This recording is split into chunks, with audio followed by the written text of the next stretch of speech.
आता काटा उलटा फिरायला लागलाय। थोड्याच दिवसात जयंत पाटील भाजपात येतील। आमदार सदाभाऊ खोत यांनी हे वक्तव्य केलंय।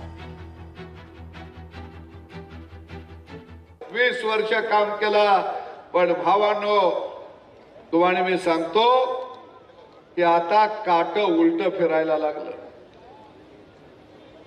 ते लय दिवस तिकडे बसणार नाही। थोडे दिवसात बाबा ते भाजपमध्ये येतील। त्यांना बघा तुम्ही घ्यायचं का नाही घ्यायचं, कारण ते सत्तेविना बाळ जगू शकत नाही। ते वाट बघायला लागले उडी कवा मारायची, कारण त्यांनी समाजासाठी काय केलं नाही।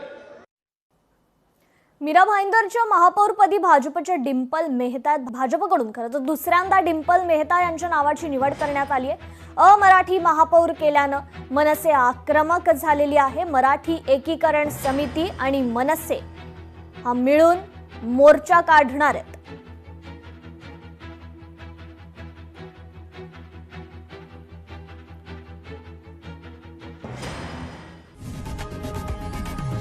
लोकशाही मराठी ऐका, पहा, जागरूक रहा।